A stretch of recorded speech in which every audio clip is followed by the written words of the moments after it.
There are large numbers of people in this country making a choice every day between filling their gas tank and buying food for their kids, between filling their gas tank and buying medicine that they have a prescription for.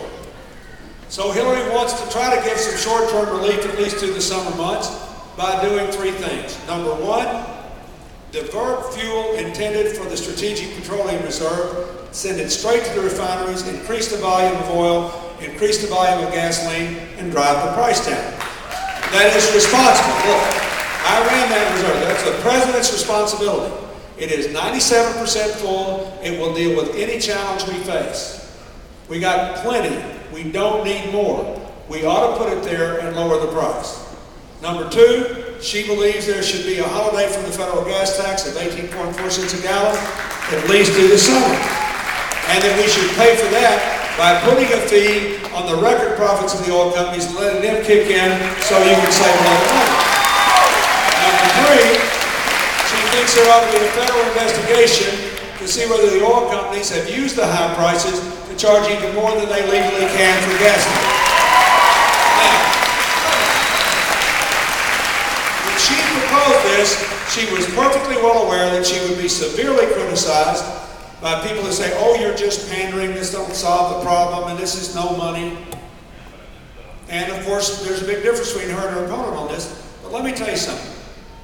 I have yet to hear anybody accuse her of pandering that has any trouble filling up their gas tank.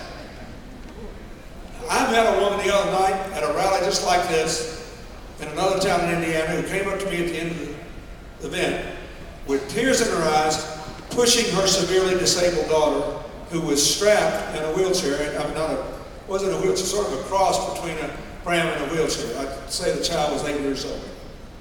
And it looked to me like she had some sort of neural disorder that was congenital.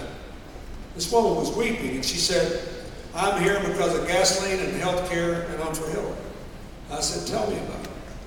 She said, my husband had a really good business. He had a small trucking business that was a good business, and he went bankrupt over high fuel prices. So he had to take a job as a contract truck driver.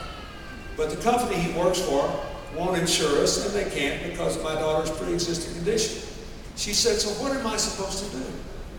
Are we supposed to earn money to put food on the table and put our daughter's life at risk? Or should we go on welfare and starve so our daughter can see a doctor? She said, I've actually been seriously told that what I should do is divorce my husband so he can work and I can be on welfare. She said, that violates my values, and I thought this was a family values country. I'm for Hillary because I think she'll fix this kind of problem. That's what you need to vote for.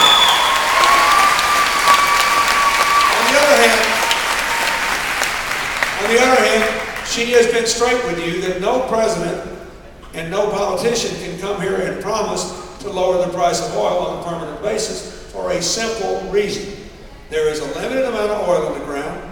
There is a limit to the speed with which it can be taken out of the ground and put in a refinery. And there are more and more and more people every single day that can afford to buy that oil and want it, so their countries won't be poor anymore. So we will probably never have cheap oil again. So the long-term answer is to allow you to get around with less gasoline. Right? That's the long-term answer. Several years from now, we may all be driving hydrogen vehicles, not needing any gasoline at all.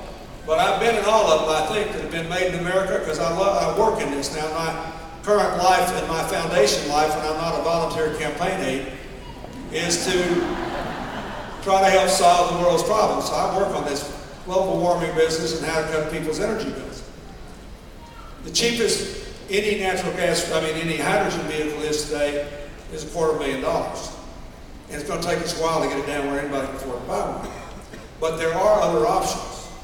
Today there's a big article in the paper about how Americans are trying to buy higher mileage vehicles. And they showed the top 3 sellers. The first 2 are not made in America. There's a reason for that, and we can't blame the car companies.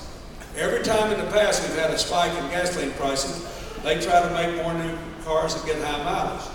We buy them till the price goes down, then we go back to SUVs and Humvees. Meanwhile, they have to eat these massive losses that it takes to gear up a different production line.